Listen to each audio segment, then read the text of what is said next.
Welcome to the Bridge of Truth, the interactive webcast and online community for all who want to make a positive impact on the world. Addiction is something that we all have to face to some extent or another, but in its extreme, it can be devastating in the lives of those involved. My special guest today is Joey Brennan. He has an organization called C.A.R.E, Christian Addiction Recovery and Education. Right. He's a great friend of mine, and you'll find out why later. But Joe, please tell us a little bit about yourself and about C.A.R.E. Well, number one, Al, I'm glad to be here. I thank you for inviting me up. C.A.R.E is, well, people might wonder, what is C.A.R.E? What does the four letters mean? It's Christian Addiction Recovery and Education.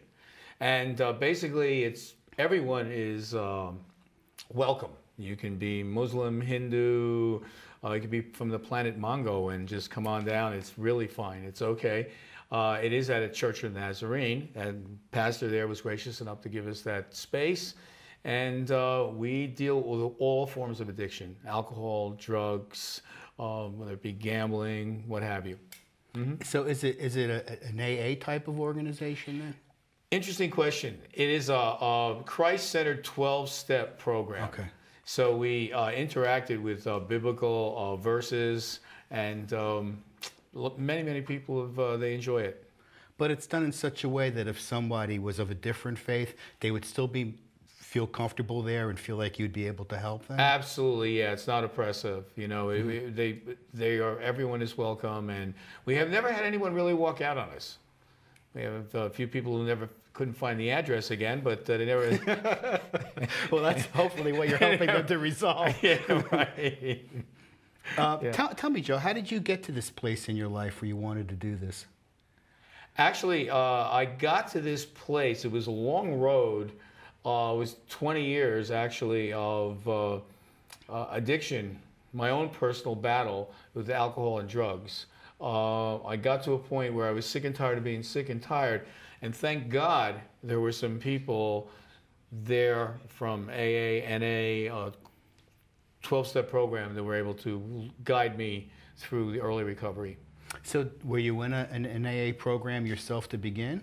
I was, yes. I had, and I still am. I still go to meetings, New York City, really? New Jersey, yes. Fascinating group of people, and I realized that it's by grace, and it's one day at a time. So the teacher is still the student then? Absolutely. Yeah, it's something that never leaves you. Very good. Yeah, I like that. But now, what even got you into the AA meeting? I mean, that's a major step. Well, I got into the AA meeting. There was a lot of interruptions. I was running into problems with the law. Naturally, you get your DUIs, so on and so forth. You know, everyone knows what goes on there.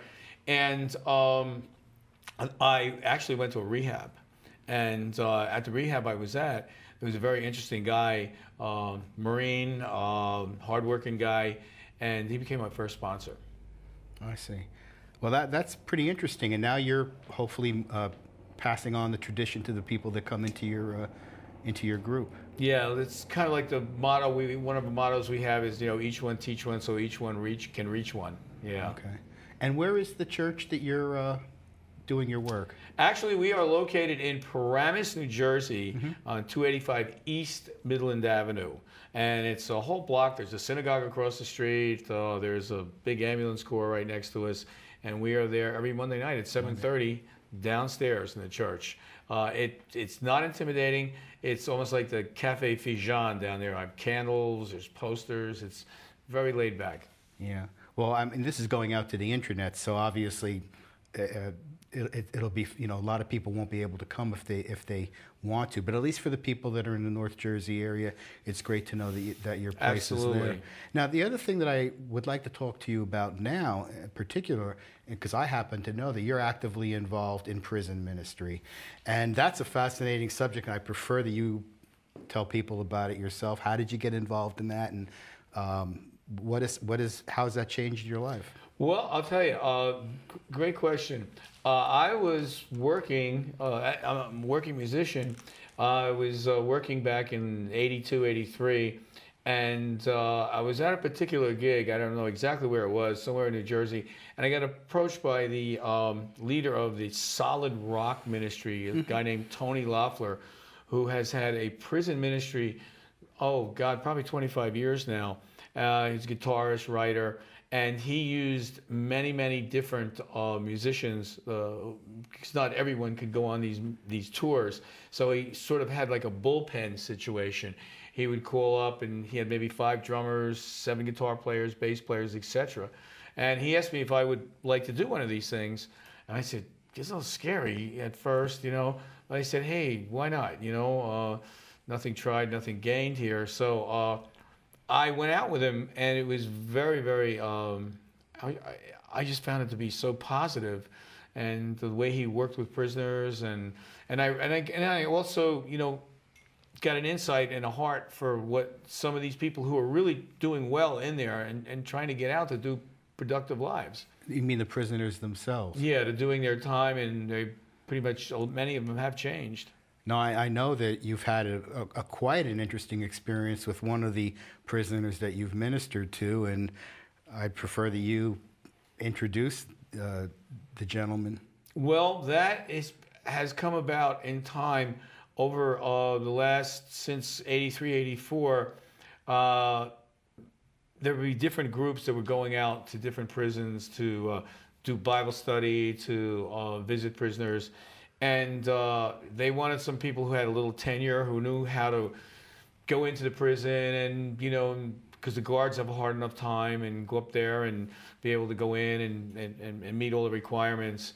At this particular meeting, going back about 5.5 years ago, they asked me if I wanted to go to Sullivan County, which is, I think they call it a sister unit to Attica. And to make a long story short, it was a max unit, and I said, well, who are we going to go see? And they said, well, there'll be a few prisoners, but one of them is, you know, son of Sam, David Berkowitz, the noted serial killer from the late 70s.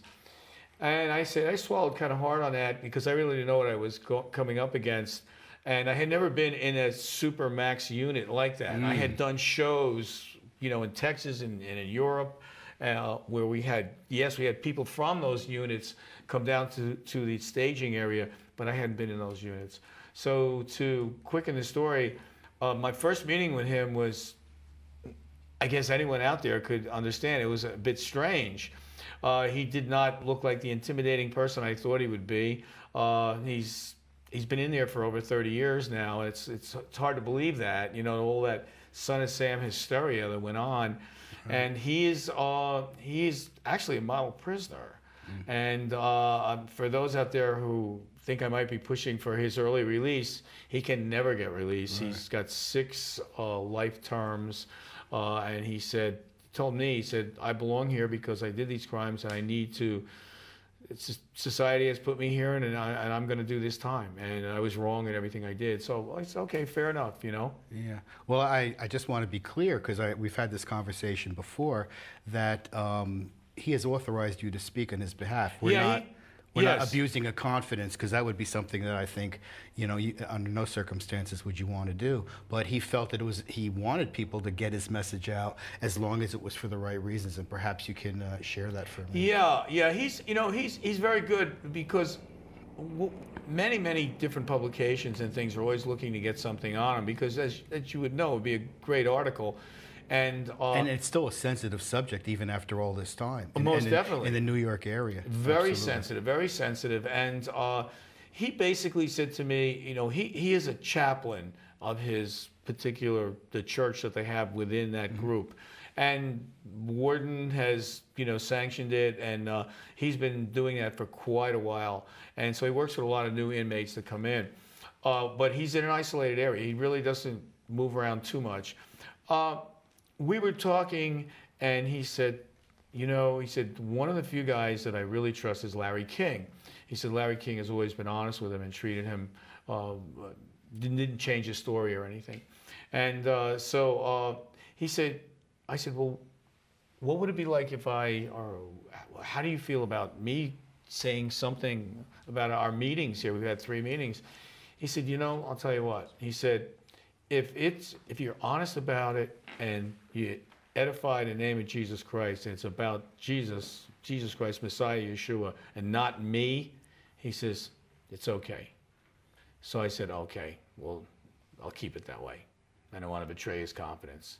Because he has been on 3 different occasions, been very honest with me.